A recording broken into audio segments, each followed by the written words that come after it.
into this morning, Rufai, Dr. Abati. Of course, starting off with the story around the government, similar to Fubara, yes, I was trying to think around democracy, going from defections in River State, Osun State, and then moving on to Benin Republic. We had asked yesterday, or still question around the president writing to the Senate to formally seek approval for sending troops to Benin Republic. And then, of course, we have other stories yesterday in the news. Rufai, your take on these stories this morning? Let me quickly start with the Senate case. I'm not happy with what I saw yesterday. It just confirmed that the Senate is a rubber stamp. And Dr. Abati, for those that were challenging you, I'm sure their disgrace is obvious now on national TV. The presidency had to transmit the letter to the Senate. For those that were speaking all sorts of English, you win the point of this, and I'm sure they are terribly disgraced. All the, what you call them, ambulance lawyers, and all sorts of social commentators. I'm not happy with what I see in the Senate. It's obvious the Senate is a rubber stamp. Irrespective of the fact that I support that decision by President Tinubu to be able to safeguard Benin because of the proximity to Nigeria. But it was also supposed to be up for a robust debate. There must be dissenting voice. And that's why you see, it's now obvious. The reason why we didn't invade Niger, because there are cultural ties with people in the north. Because you see, once we started this invasion of Benin, when you have another skirmish, why don't you met out the same treatment? But because people protested in the north, they said it's a no-go area. This same Senate rejected it. That time, they opened it up for a debate. But this one, the dissenting voices, they said no to it. See the way Seraki Dixon was shot down. It's a matter of national importance. We are sending our troops abroad.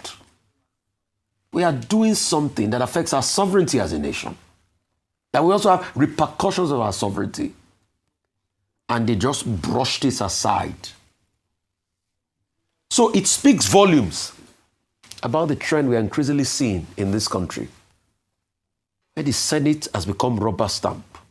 And please, this idea of a voice vote is inimical to democracy. It's not going to cost us anything. These guys earn billions. They bring billions to the Senate. Their budget is worth over $1 billion. They should buy an electronic voting system so that we know who voted in favor of what. How can we have an entire Senate of a country as big as Nigeria and we don't even have the voting record of senators? Because this Senate, the way it is, does not give voices to dissenting voices. So it's not just a sweeping thing. And when some people want it, they get it. When some people don't want it, they don't get it. And for the ECOWAS person speaking English, as far as I'm concerned, what does the Hausa people call it? Is it Turuwanji or something? When you are speaking very fine English. Turinchi. Speaking English.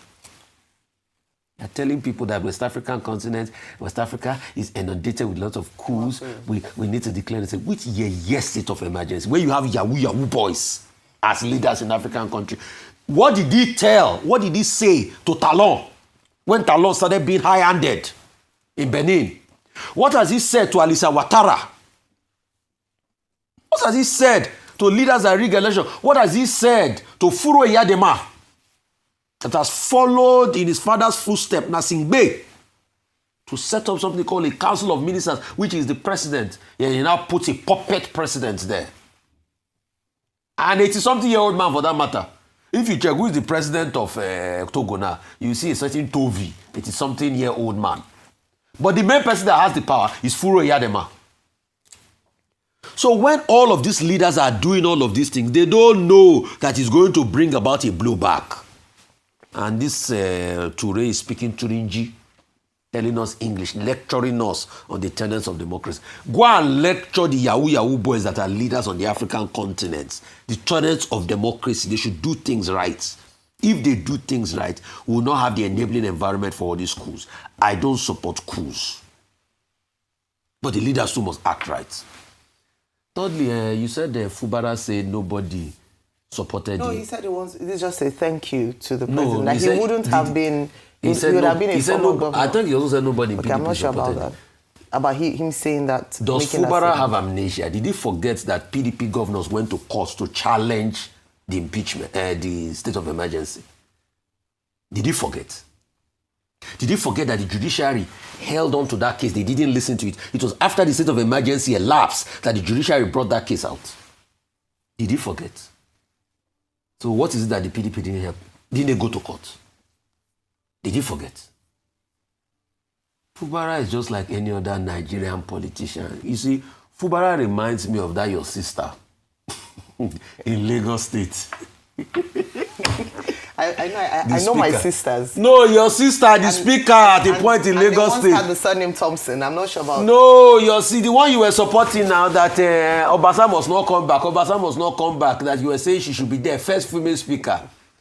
Fuba just reminded me of her that after they removed her, what did she say? Oseni. She was not thanking the people that removed her.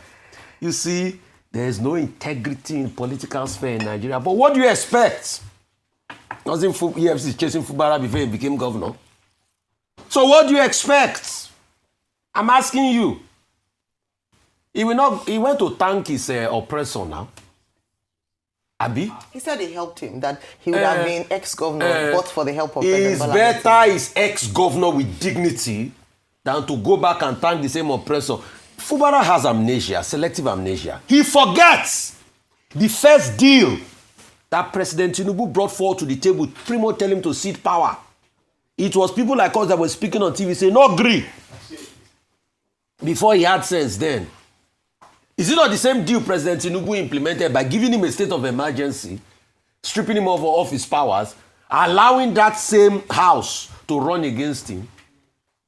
I mean, we thought he had spine before now. But they used what they were going to use. The judiciary ruled against him. That's why he was counted. Didn't the same Fubara organize another political party? What's the name of that political party? Do local government elections that the court cancelled? So and I kept on saying it that time, we're not speaking for Fubara, we're speaking for the seats of the governor. Because President Tinubu that declared that state of emergency, that aberration, nobody could have done that to him in Lagos. Just like his wife that went to tell Governor Jackson Adeleke to keep quiet off the mic, disrespected the governor in his town. Nobody could have done that to Tinubu as governor of Lagos. He will never accept such a thing. And that's why the early 2000s, everybody was shouting Tinubu, Tinubu, because he stood tall as a great opposition against Olusegun Obasanjo. And that's what people wanted. But today, he's stifling any of such voices. So Fubara has gone to meet people that oppressed him. Maybe we shout, we spoke, we shouted. State of emergency. He got out of it. After they stripped him for 6 months, they said they used to recalibrate things. So he has gone to join the APC now. Will that guarantee him a second term? Only time will tell.